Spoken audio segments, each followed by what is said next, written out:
Hey everybody, Economic Ninja here. We're gonna talk real estate.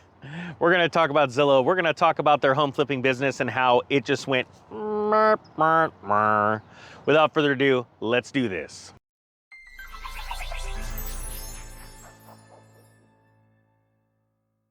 All right, everybody. If you haven't been following this channel, the Economic Ninja, I encourage you to.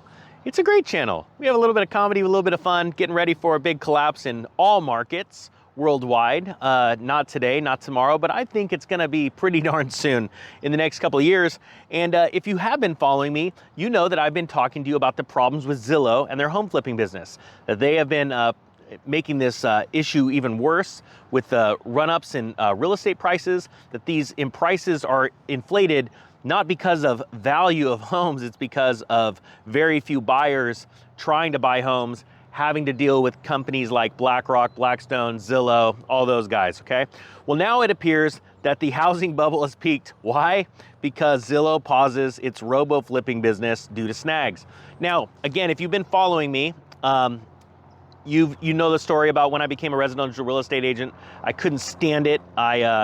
Before that, I was selling commercial properties, agriculture properties, but the residential stuff, I just couldn't stand. I was there for like less than a year. And all I wanted to do was get in with the banks and do SEO work, or not SEO work, but I'm completely blanking out. REO work, sorry, real estate owned is what REO stands for.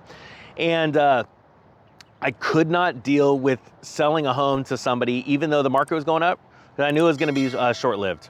And I quit. Well, actually, I quit last year and called the top here in last July, and here we are. So it says here, I'm gonna read this is out of the hedge. I'm gonna link the story below.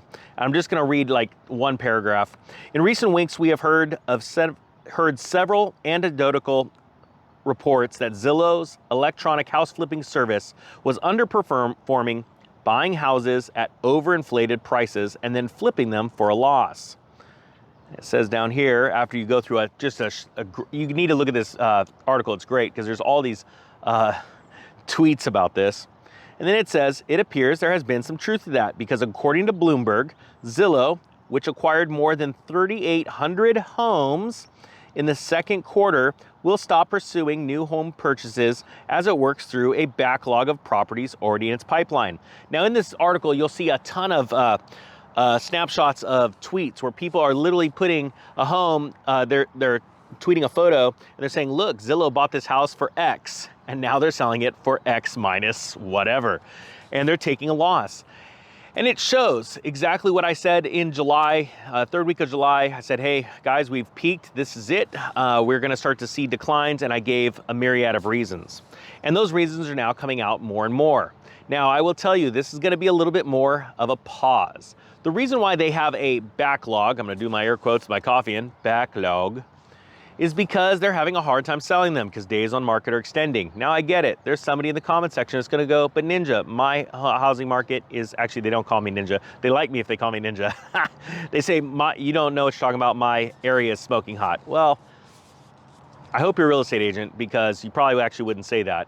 But there are still some very small localities that are locales around the country that are smoking hot. Why? Because the inventory is super low. In my area in California, inventory is exploding now and days on market are extending. And by the first of the year, as these foreclosures from the forbearance issues start to rear their ugly heads, and they already are, you're gonna see fireworks. Now, does that mean you should go out and buy a house?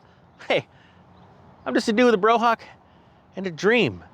I wouldn't take any advice from me, especially not financial advice. Look, I can't even afford Starbucks coffee. I get McDonald's. But it tastes like saving money. Anyway, my point being is this. Zillow was perpetuating, is that the right word? Perpetuating the problem? Making this an even bigger problem as we saw the housing run up in 2020, 2021. Now you're seeing them stop. You have to start thinking yourself, possibly pause and go, why are they stopping? All right? It's when the big boys, it's funny, and I hate to call it the dumb money, but a certain segment of retail investors, that's what Wall Street calls them, they follow these trends, right? And then they run into the wall at like 100 miles an hour along with a couple other companies. And it's funny, a lot of people like to follow companies with trends and go, well, look, they're doing it, so I'm doing it. Well, actually, Yeah, they've been doing it. And that the only reason why you know they've been doing it is because they've been doing it for a long time. Well, everything, you know, nothing lasts forever. There's always a cycle. There's always an up and a down. There's an ebb and a flow, right?